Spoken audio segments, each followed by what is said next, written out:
a violent, over-the-top, and funny action movie where the audience feels the pain that the character can't feel. Let's talk about Novocaine.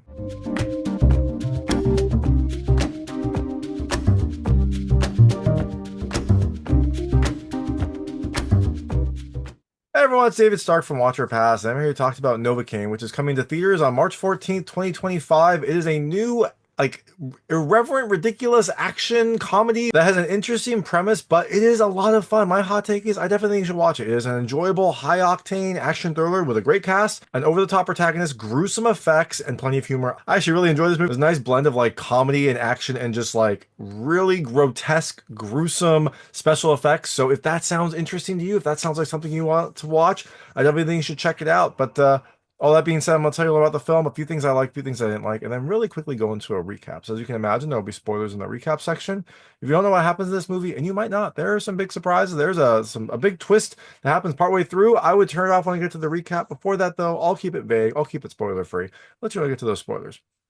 Oh, and you might be wondering, hey, is there a stinger after I see this wonderful movie? Should I stick around? No, there's no stinger. No reason to stay. Once the credits start rolling, you have the entire experience and you can bounce. So, in Novocaine, you have kind of everyman Nathan Kane, kind of an everyman. He's an assistant manager at a bank. He kind of lives a boring, normal life, but he has a genetic condition that kind of dominates his life. But one day he meets someone that maybe makes him want to come out of his comfort zone. So, things I liked about this movie. The first, I love the buildup. I like how I didn't really know what was going on for a little bit. Like the movie starts off a little bit mysterious. I mean, silly but mysterious. There's a lot of quirks that Nathan has that you don't really understand why until maybe like 10 or 15 minutes into the movie, 20 minutes into the movie, which I liked. I liked that it took its time. I liked that it kind of like let you get used to the character and kind of wonder what was going on before the main reveal. I bet if you've seen the trailer or read about the movie, you probably know what it is, but I didn't know going in, so that was a fun little surprise for me.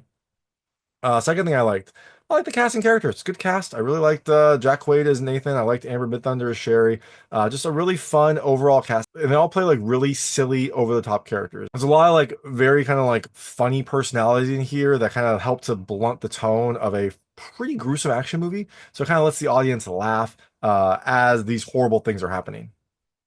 The third thing I love, kind of talked about already, the humor. It's a really funny movie. It's got a lot of like funny little quirks, funny, good writing, some funny jokes, some funny like physical jokes that happen during the fights and other things. I was laughing a lot more than I expected to for this movie, and it helped kind of like make the whole experience enjoyable.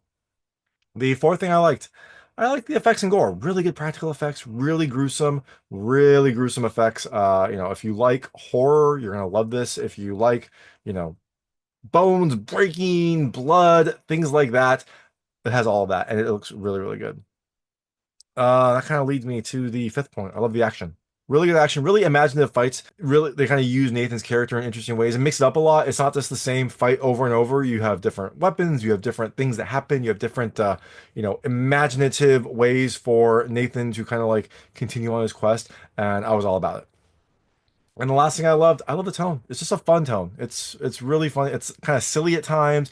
It's humorous. It gets serious, but kind of with the overall humor and just the over-the-top characters, it never gets too serious. It's still an enjoyable, fun action thriller that I really loved. I really, really enjoyed this. I did not expect to like this as much as I did. So I definitely think you should check out Novocaine in theaters on March 14th, 2025. And if you check it out, let me know what you think. Let me know what you liked and didn't like. I'd love to hear it. And I'm going to really quickly go into a recap right now. So if you don't know what happens in this movie, I would turn it off now because there will be spoilers. So in Novocaine, you have the main character, Nathan Kane. He's an assistant bank manager. He lives a fairly boring life, works his job, goes home, eats an interesting diet of like mostly smoothies. We're not sure why at the start.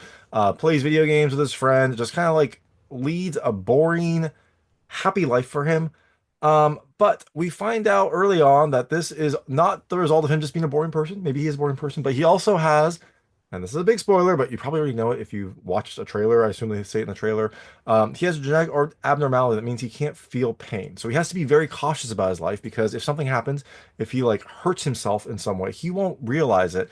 And so it could be very catastrophic. Like, one of the things he's worried about is he doesn't eat solid foods because he doesn't want to chew, because if he accidentally bites his tongue badly, he won't feel it, but he could like bleed to death. Or I imagine like if he's eating something and there's like a bone, it could get stuck in his throat and he won't realize it, or it could like he could swallow something painful and that could hurt him. So he has to just be very cautious because he doesn't feel any pain.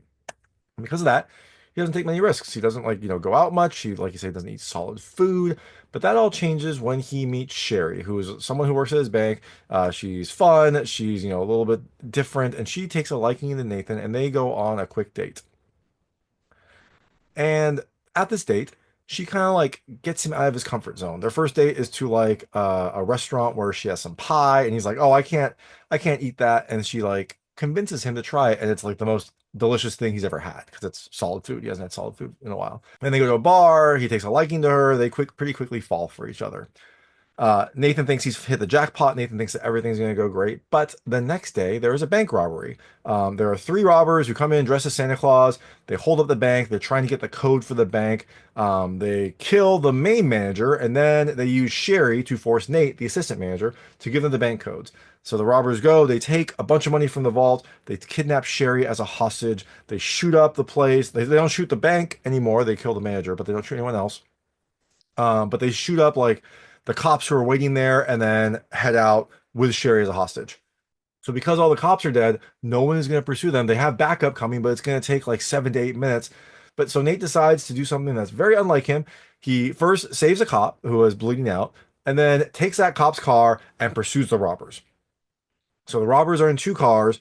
They split and Nate pursues one of them. Now he pursues this car which only has one of the robbers to a restaurant. This robber's name is Ben, and when he finally corners him in the restaurant, there is a very, very violent fight here where that robber is trying to like beat him up in this kitchen while Nate is trying to stop him. And this kind of like this fight highlights Nate's lack of pain. It's really interesting how like grab a frying pan and like try to hit the robber will grab it, and then like his hands will burn. He'll like scream, but Nate doesn't feel it. At one point, um, Nate's gun that he was going to use gets hit into a deep frying vat, and in order to stop the fight, Nate puts his hand in the deep frying vat, pulls out the gun, and shoots the robber.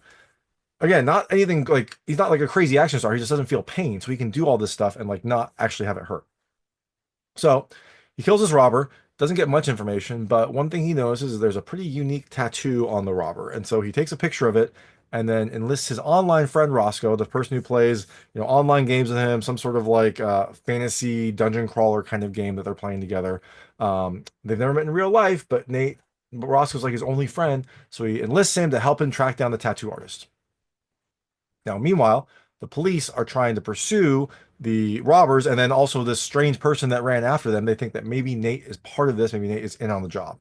So Roscoe locates that artist, and this takes Nate to a very sketchy tattoo parlor.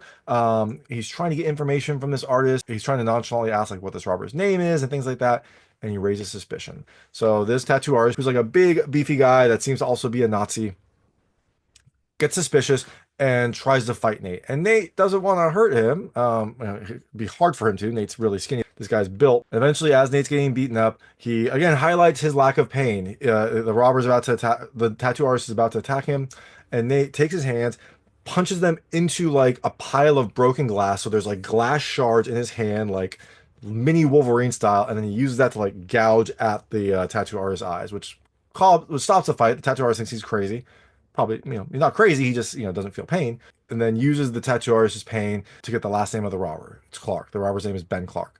So then, kind of like funny twist of character, after he has this bloody fight where he like, beats up this tattoo artist and like tortures him to get the information, he picks up his phone and calls one of his bank contacts.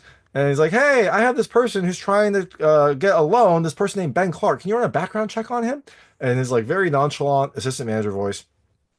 Using this, he gets Ben Clark's home address, which he tattoos onto his own hand because he doesn't feel pain, but he needs to write something, and then heads on over to check it out. He gets to the house and explores it, but apparently Ben was very paranoid and he booby trapped the entire house. So it's kind of a funny sequence where Nate is trying to explore the house as like booby traps are happening. I think there's like a morning star that like hits him.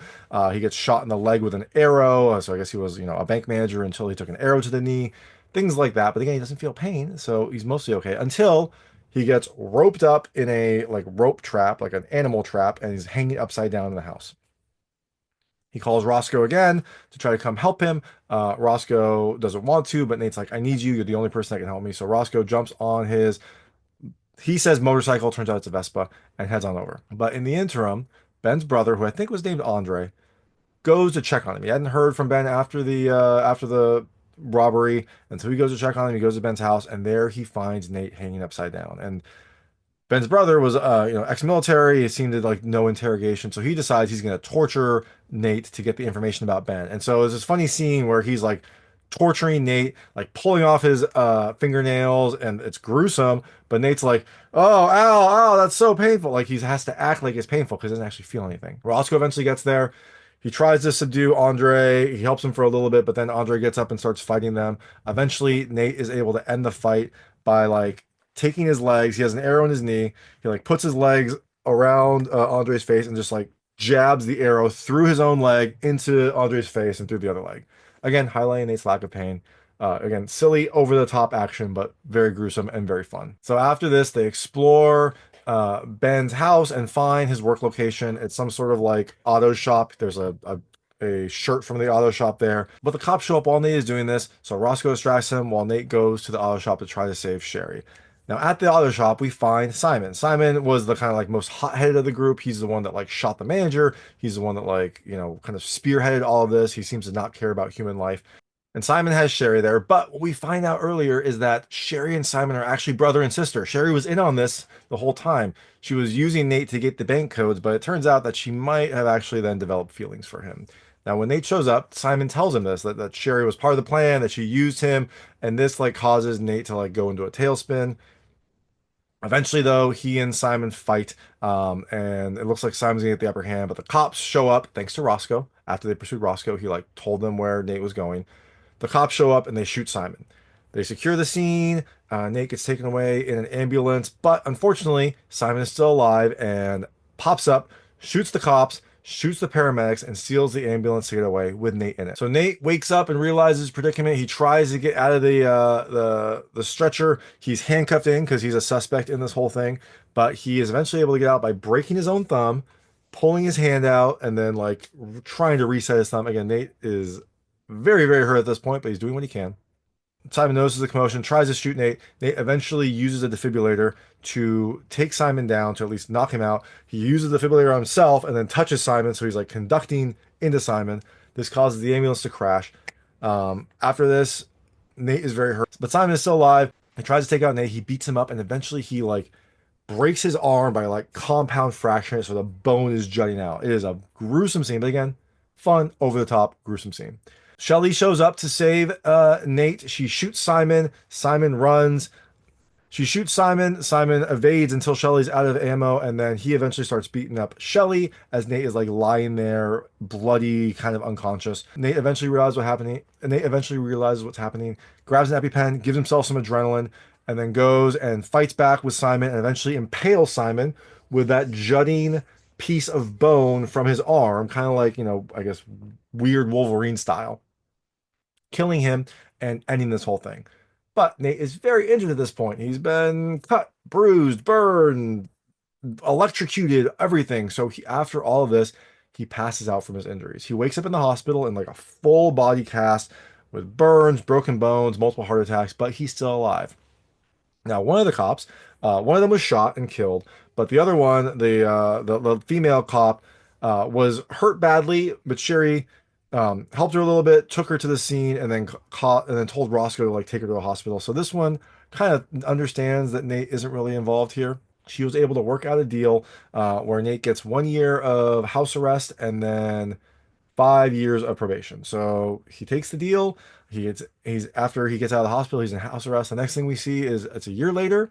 He's talking to Roscoe. They're playing their game again, and an alarm goes off. He's been using his watch to set alarms. One of the things he has to do is set an alarm every 3 hours to try to pee because I guess he can't feel bladder pain. So if he doesn't, his bladder could like burst.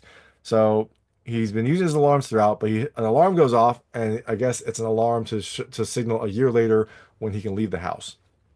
He tells Roscoe he has dinner plans, goes off. We next see him with Shelly. They're, they're together. They're eating a piece of pie with a candle in it. It's really, really cute. But then we see that they're meeting in a prison. Turns out Sherry, sorry, I said Shelly a couple times. It's Sherry.